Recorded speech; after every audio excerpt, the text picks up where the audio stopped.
Welcome back to another episode of the Junkyard Dawgcast. I'm your host, Jordan Hill. Got Benjamin Wolk with us on this Tuesday afternoon.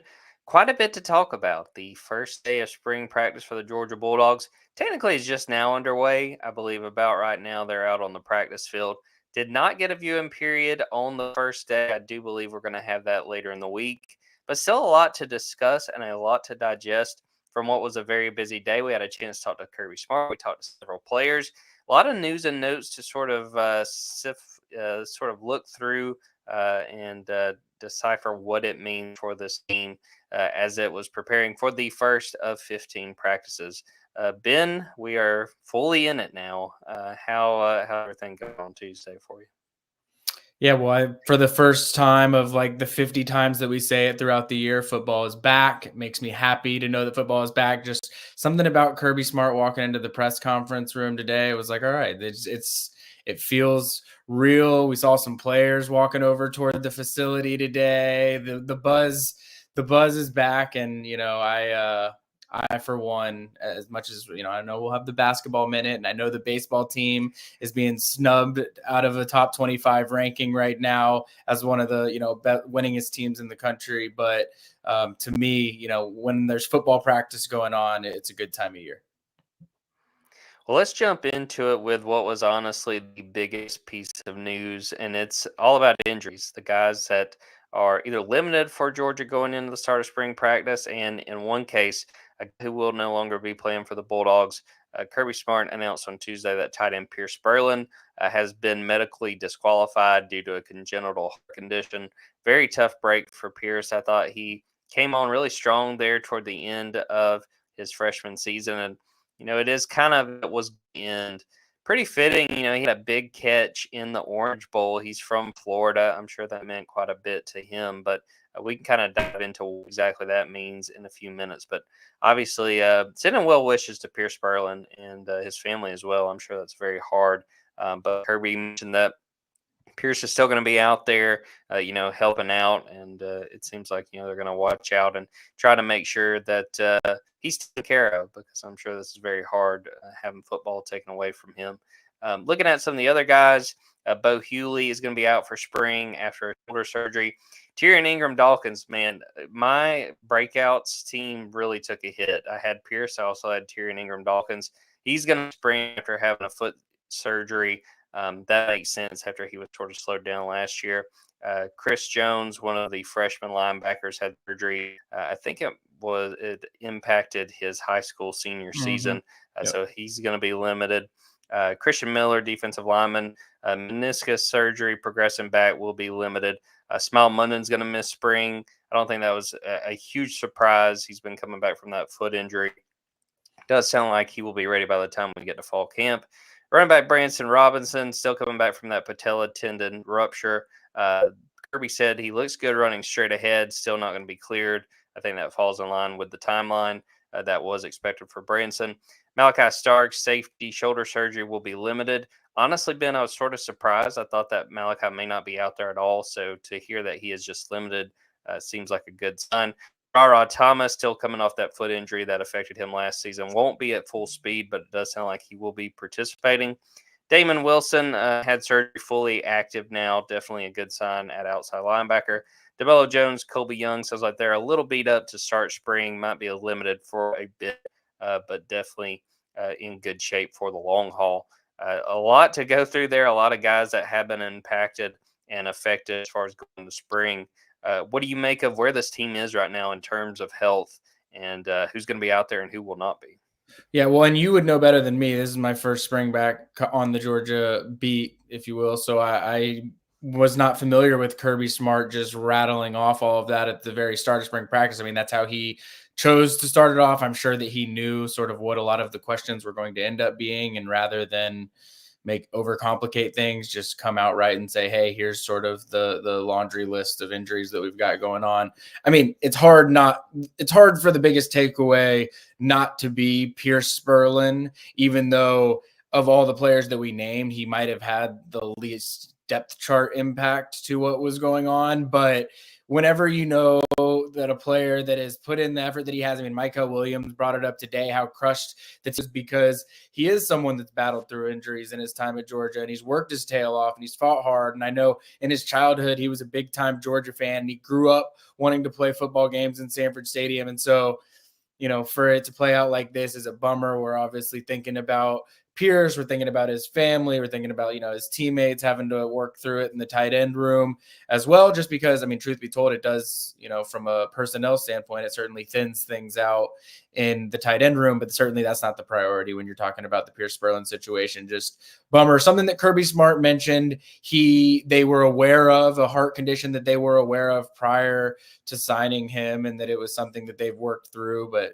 conversations this offseason just made it feel like that was the right move. I mean, from a purely Georgia 2024 season standpoint, I mean, I think for the most part, nobody's going to be entirely out. I mean, Terry and Ingram Dawkins, he's going to be out, but should be ready for fall camp. I think that's a substantial one, not just for your breakout player draft, but also, just for the defensive line room in general. He's someone that I think Georgia just desperately wants to find a way to be healthy for an extended period of time. He's had a lot of trouble staying on the field. And so I think getting him healthy is really important. I think Kirby sort of talked about the fact like they needed to make some decisions about when was the right time to do it and what made sense for him and why. And I think that for them, if they can get a healthy Ingram Dawkins in the fall, that's more important than anything that would be happening this spring. So I think that that's really a priority there. And then, Smile Munden not being out there, it's going to give a lot of, and that's not,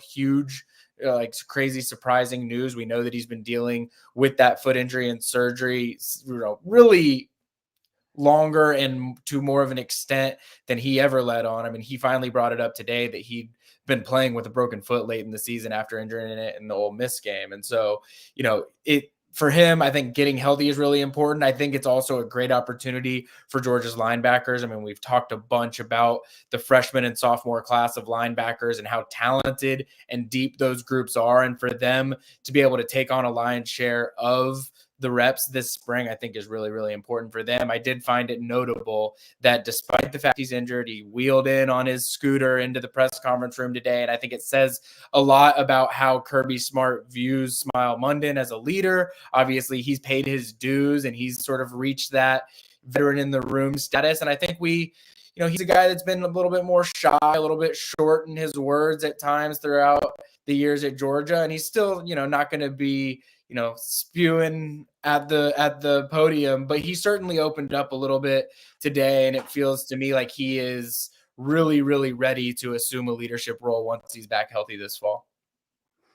Yeah, I want to make sure I get the wording right, but he was asked about talking to Trevor Etienne, and if Georgia fans will remember, Smile had a big tackle on a trick play, and he was asked about it, and he was like, "Yeah." Basically, the first thing I said to him was like, "Dude, what were y'all trying to do?" And like that was definitely sort of I think you got the sense of Smile is definitely more comfortable up there than I think he's been in times past. That was definitely very fun to see. He gave some really good insight. And again, the fact they send him up there, even though he won't be practicing this spring, I think says a lot.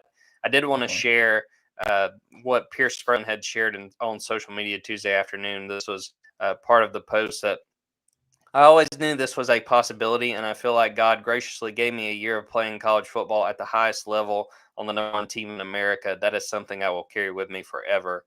So again, it's hard to maybe have that wrap your head around the fact that he won't be able to play. But definitely wishing him well, because that's definitely a very serious situation. I mean, I think about a few years ago when C.J. Washington, the linebacker, wound up getting hurt, and he winds up getting medically disqualified. But you look at Pierce Spurlin, I mean, with the heart, I mean, just how serious that situation could be. Definitely, I think they made the right decision there, as hard as that is to come to terms with, because I'm sure that is very hard for Pierce. With some of those other injuries, I mean, you hit on the biggest thing for me, especially when we talked to Smile and, it being brought up that Jamon's not there anymore. All of a sudden, CJ Allen's kind of the oldest guy in the room with Smile watching from the sidelines. So that's definitely a very different, it's a change of pace at linebacker. and it gives an opportunity for some of those young guys to make an impact, for some of those guys to get valuable reps. I mean, having those three freshmen, Justin Williams, Chris Cole, and Christopher Jones, even Christopher Jones a little bit limited at this point. Big opportunity there, I think, at inside linebacker. And it'll be interesting to see just what those guys are able to do because, in the grand scheme of things, spring practice isn't everything. But when you look at those freshmen going through it for the first time, this is a super valuable time for those guys to make an impact. Definitely. So let's talk a little bit about what we heard from some of the interviews. We talked to Kirby Smart, also talked to Carson Beck, Tate Ratledge, Michael Williams, and Smile Munden, as we mentioned. And I want to see what stood out to you, Ben, and I'll get us started and say I was a little bit surprised about how open Michael Williams was talking about outside linebacker, playing a little bit more there compared to defensive end. I figured that, he'd probably be coached up to say, yeah, I'll get some looks there, but he seemed like, he's really adamant about getting that extra work there. I think that that's just super interesting. Super interesting too, mentioning that Ingram Dawkins to me was the obvious guy that if they're going to play Michael standing up more, you're going to see more of Ingram Dawkins there at defensive end, and maybe we will see that by the time we get to fall camp. But what do you think about that? I mean, I thought it was a little bit surprising to hear Michael being pretty open about the fact that he's going to be standing up more going forward, and that he sees it as a real strength of his and something that he can take on. Yeah, I mean, he said he sees it looking a lot like the Florida State game did, where I think they maybe experimented a little with what that would look like. Kirby's downplayed it at times in the past too, saying like, oh, well, he splits time there and he always has and whatever. I just think that the, snap share where he's splitting time there is probably going to increase toward the outside linebacker room. Credit to Mark Weiser from Athens Banner Herald. He actually asked the question about what position coach you're reporting to. And I found that to be one of the more interesting parts of it because he said it's Trey Scott is the person that I'm going to, that's who's my position coach and that's the meetings that I'm in, but that he meets with Chidera Uzo-Duribe almost separately to understand the outside linebacker stuff the way that he does too. So it's almost like he's having to put in a little bit of overtime to be able to get, what he needs from that jack linebacker position. So I find that really interesting. I think that you're right. The health of other guys and the progression of some of the other people in that outside linebacker room is going to dictate a lot of it. But I do think that Micah Williams, he brought it up. Like, why do I want to try this move to jack linebacker? And why does it make sense for me? And he's talked about, when he plays that 3-tech inside defensive line role and he's rushing the guard in that spot, and now he's going to be out all the way to 9 technique. I mean, you're not finding many guys that are able to span that level of versatility. And I think that for him, this is a show me year to NFL scouts to be able to say, here's everything that I'm capable of. And I think that one of the knocks you could say sometimes for that defensive end role in Georgia's defense is it's not a stat chasing position. I mean, it's not something where you're going to jump off the page as, oh my gosh, look at all the plays that this guy's making. You're going to be serving your role the way that you need to be doing it. And if you do it at an elite level, Georgia's defense is going to be elite. I think getting out to that jack linebacker role gives him the ability to, accumulate stats in more of a way that's, resonates maybe a little bit more with the NFL draft side of things. And so, I think it's a really interesting storyline to follow. And, I think it's one that could evolve throughout the year too, just depending on who's available and who's not from an injury standpoint. I want to talk a little bit about what Kirby had to say, and I'm trying to just rattle through in my head some of the different topics he had. It was interesting, he was asked about, is there a different feeling coming into this year compared to the last few, because they're not coming off a national championship season. And I do think that Kirby was being sincere when he said it's really no different. And it matches what Kirby has said in past years, in past springs, these last few years, that Kirby's made it a point that they don't really lean on what happened the year before. And coming off of that first national championship, they weren't worried about changing things up or getting too caught up in the fact they'd finally won a national title. And now it's sort of on the other side of it. Well, we missed out on one last year. That doesn't change how we, go about our business, how we prepare. I think that, as much coach speak as we hear sometimes from Kirby, and it's natural with any coach, I do think he's being very honest about that. That they make a concerted effort not to get caught up in what happened last season, and it makes sense just in general too. Look at this team. I mean, I think they said there's like 33 new players. At a certain point, why linger on last year's team? Because this is a very different team compared to the one that played last season. Yeah, I totally agree. It did feel to me, all of that said, it did feel to me like Tate Ratledge and Carson Beck do hold a little bit of, and Micah Williams too, even. I don't want to say bitterness, but like the disappointment with how last year ended. And like when you talked, or when Smile Munden and, Carson Beck talked about their reasons for why they want to come back. I mean, I think the fact that I think Tate Ratledge said it, there's a bad taste in my mouth from last year. And so I don't think that anything that happened last year is dictating how they're handling their business this year. But I think one thing Kirby talked about a lot last offseason that he was so concerned about was complacency, and how if you let that leak into your program too much, it can be, fatal. And that's not the reason why Georgia lost last year. I think they did an unbelievable job of avoiding complacency, but it's a lot easier to not have to worry about that when you know that a good portion of your team that experienced some of the things that they experienced last year are pissed off coming into this season and don't want to replicate the results from last season. And so I think if anything, that the approach isn't going to be any different, but I think the feeling in the room, if anything, probably only helps the culture and making sure that everybody's doing the things that they need to do to be successful. We'll take a quick break, come back, talk a little bit more about what stood out to us from these interviews, talk about Pro Day for Georgia coming up, and finish it off with a little Georgia men's basketball.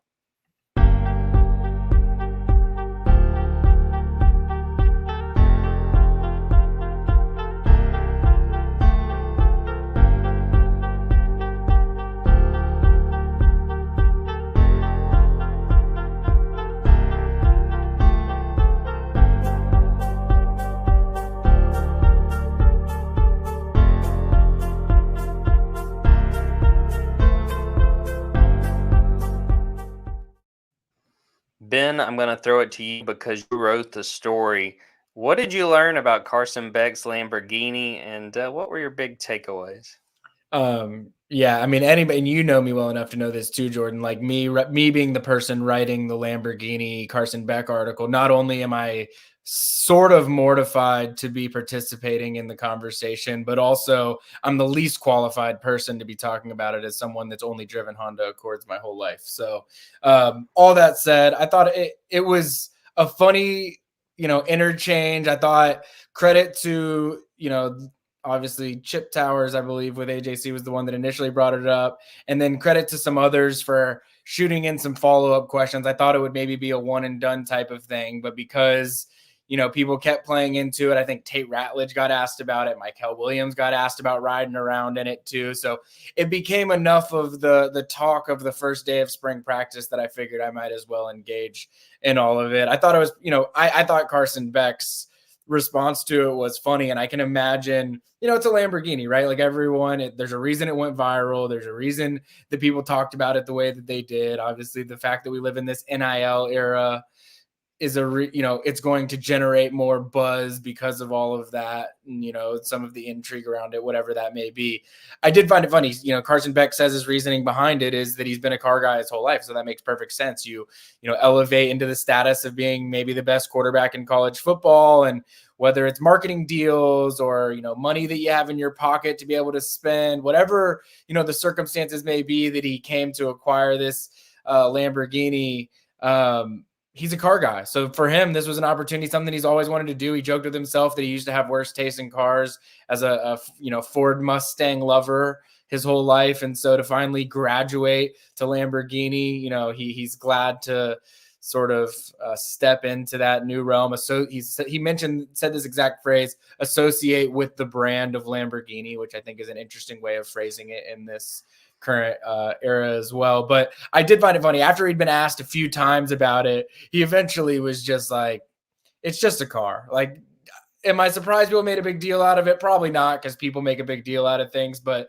it's just a car. I just drive it around. That's what I do. Like, it's not a big deal to me, but yeah, it sounds like he's also given some of his friends on the team some free rides around it and as well. So I think he probably has made some good friends within the team, getting their chance to riding around his Lamborghini. What was it he said about what he liked it? Was it the engine? Is that what he said? Oh yeah, he said there's something about when you're pulling out of the driveway, you hear the engine, the exhaust, knowing that it's just a well-built vehicle, it puts a smile on his face. So, any Georgia fans that are worried about it, being a distraction, which is outrageous. And I think his ability to say, guys, we're talking about a car here being a distraction. But I think that, it puts a smile on the Georgia quarterback's face. And if you're a Georgia fan, I think that's what you want. Absolutely. I did want to hit on some of the stuff that Carson talked about, and I actually wrote this on Tuesday as well, that I thought was really interesting that I'd never really considered. And it was him talking about, his willingness to be a leader. And, I had asked him about like how different this spring felt compared to last year. And he said totally, because, last year he's fighting for a starting job. Now he comes in entrenched as the starter. But he made a point when he was talking about leadership that I'd never really thought about.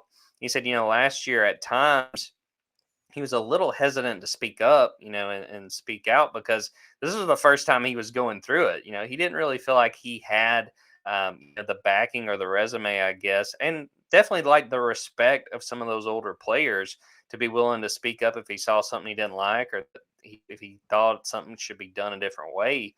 And it's a totally different situation now. He's coming off a season where he set the program record for completion percentage. I mean, he had an outstanding season, and after you do that, you kind of come into a new year. And I don't think he's thinking twice about speaking up, when he feels the need. And Kirby Smart made this point on Tuesday that, he's not a very assertive guy. Like, he's not just going to jump on guys for the sake of doing it.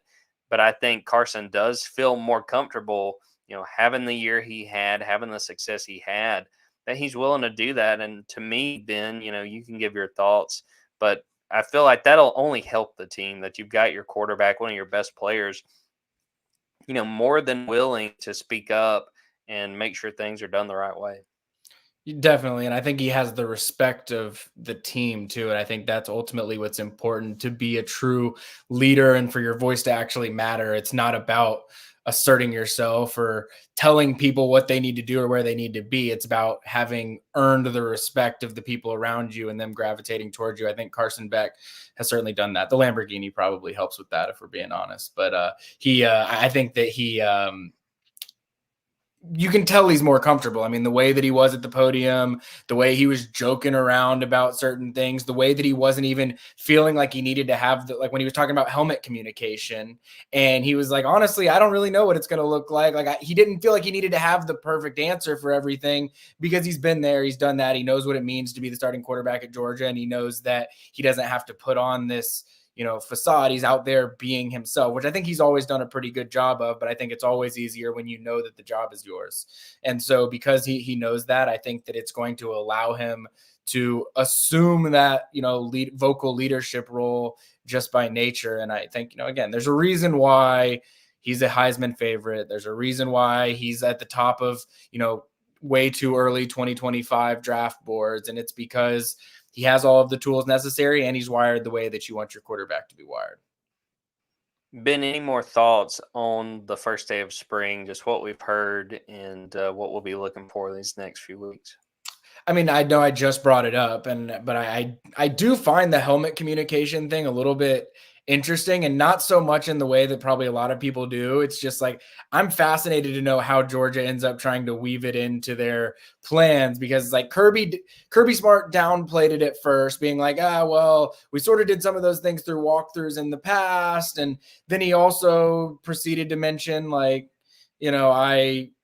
we've done some studies and we're going to talk with NFL teams. And so he's going to talk about it sort of like, we'll see, we'll brush it off. But knowing Kirby Smart the way that we do, he's going to put in the time and research and effort to figure out how to best maximize the helmet communication era. And then again, talking with Carson Beck, he joked like, I'm hoping it's just me and Bobo on there so that I'm not having to hear anybody else chirping around on things, but that he's, still learning some of the nuances of what that will mean. And so I'm sure 10 years from now, we'll be looking back at this podcast saying like, what a ridiculous conversation. Everybody's always used helmet communication and this is how it's done or whatever. But for right now, we don't know exactly what that's going to look like. And truth be told, certain teams are always going to do things a little bit differently at the jump. And so what it looks like 3 years from now for Georgia might be different than what it's going to look like this year. But I do think it's a fascinating thing, even though we didn't really learn anything at all about what Georgia's plans or how they're going to approach it, other than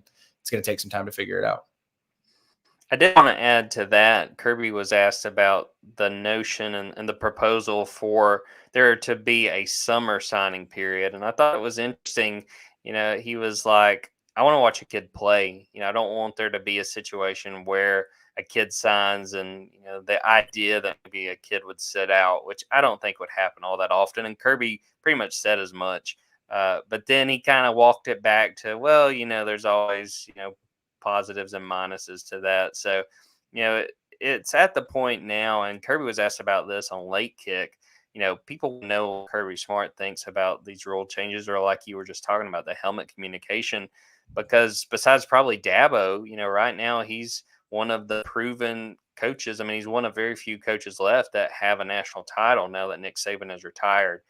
But it was funny to situation like that summer signing. I don't know if you took it that way, Ben, but it was like you could tell he wasn't crazy about it, but then he still sort of walked the line of, well, there's positives and minuses with anything you do like that. Well, I think coaches are just in no-win situations when they get asked about those rule changes that haven't happened yet, because if you say one thing, rival fans and other things are going to think that you're doing something to posture for your own team's advantages. And if you say one thing and then the rule ends up being different, you're now seen as being against the new rule change the way that it ends up being. And I think that Kirby Smart would prefer to just, whatever the rules are, I'm going to find the best way to maximize Georgia's roster within the constraints of those rules. And so, yes, he might have some preferences here or there about when signing days are, how many spots you have, or whatever that might be. I'm sure he has opinions about, but he also understands that if the rules end up going against what his opinions are, it's not going to change that he's going to work toward maximizing that rule set. So it's like, I just think that he doesn't love answering it. To me, this is totally my opinion. It doesn't feel like he loves answering those types of questions, because he knows on a whim it could change. Now, I think he likes to voice his opinions because, to your point, he is one of the valued voices in college football. He said on the Late Kick Live podcast he doesn't want to be the face of college football, but his voice is going to matter big time as we advance into whatever the new era of college football looks like. And so I think him bringing up some of those concerns is important, even if he's not putting his flag and saying, this is where I stand on the issue. Bringing up some of the concerns on either side, I think, is really important for people to really be able to weigh their perspective on things, because I do think their perspective matters. I think so many times with these types of things, Nick Saban would bring up his opinion and people would push back so much against it because the feeling was, oh, look what he's doing at Alabama, or it wants it to be advantageous for Alabama. And the reality is Nick Saban's at Congress today talking about who knows what related to NIL because he cares about college football. It's not for Alabama's advantage. It's not for any of that. And the reality is yeah, sure, if it was going to work out well for Alabama, I'm sure that, there was a selfish part of him that was like, oh, that'll help us recruit, whatever. But everything that he's ever recommended has always been for the good of college football. I truly believe that. And I think Kirby Smart is the same way. He wants it to be best for the players. He wants it to be best for the coaches. He wants it to be best for administrators, fans, whatever that may look like. Now, we also know we live in a world where all of that can't coexist together. People are going to be pissed in their variety of ways at various times. But I just think that he's a voice that when he gets asked those types of questions around rules, I'm very curious to know what his viewpoint is on it, because I think it's one that's probably shared by a lot of people in the football world. Just not everybody is in the position that Kirby Smart's in to be able to voice them the way that he does. A reminder to those listening, those watching live. So we did not get a viewing period on Tuesday, the first day of spring ball. We are expecting to get one on Thursday, so I'd be remiss not to tell you guys to go to Dogs 24/7 on Thursday. We should have a practice report and some observations from that, which should come in handy. Then before we get out of here, let's talk a little bit about what is going to happen on Wednesday. Georgia's going to have its pro day in the indoor practice facility. We be an opportunity for NFL scouts, NFL GMs, NFL head coaches to come to Athens to watch some of the Bulldogs that are getting ready for the 2024 NFL draft. We did learn in those interviews, Carson Beck said he is not going to be throwing, which I was honestly surprised by. I thought you might see him work with Lab McConkey, Marcus Rosenby, Jack Saint, some of those guys. But when you look to Pro Day, is there a player or a couple players you're really interested in seeing work out? Who intrigued you the most among these Bulldogs as we get ready for Pro Day? Do we know yet if Kamari is going to run tomorrow, the 40? I would anticipate he will after not doing it in Indianapolis. I don't know that for a fact, but I do think he will. So, I mean, that's probably, if he ends up running the 40, that's probably the thing that I'm most interested in, just because he hasn't posted a number yet.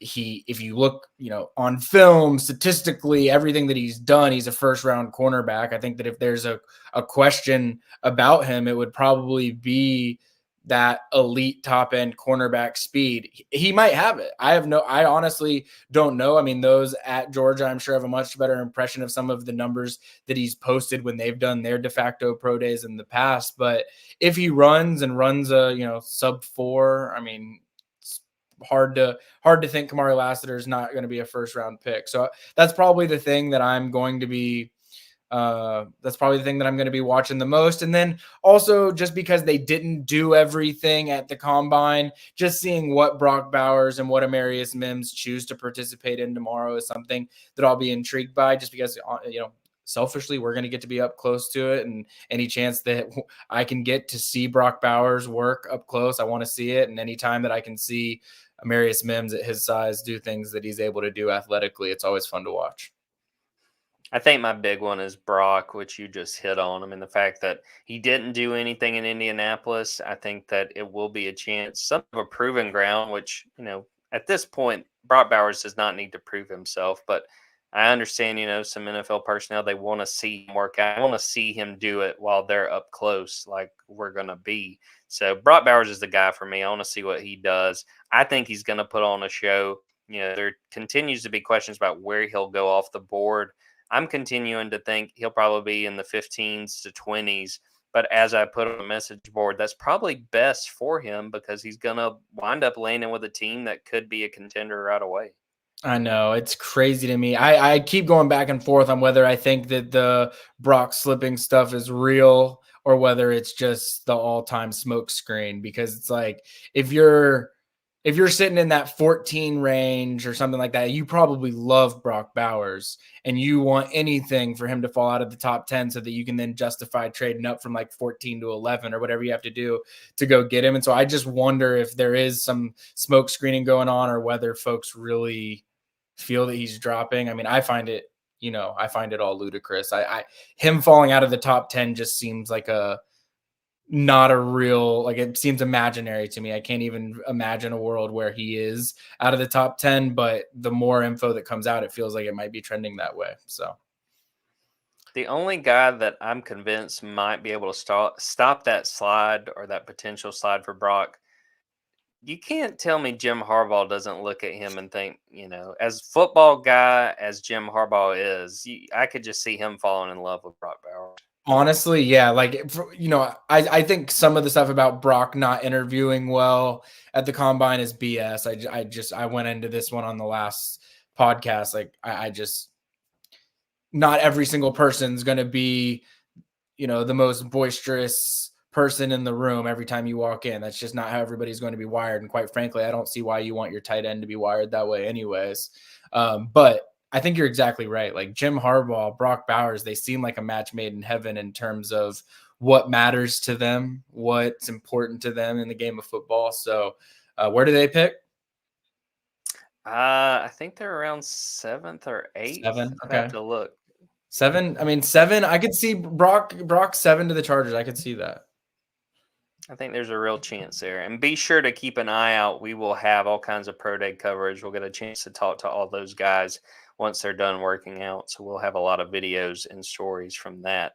Georgia men's basketball minute, as someone, I think it was Craig Lawson on the last podcast, said, we need to call it the Junkyard Dawgcast, the Georgia men basketball minute. I think that's a fair proposal. Maybe we'll see what we can do with that.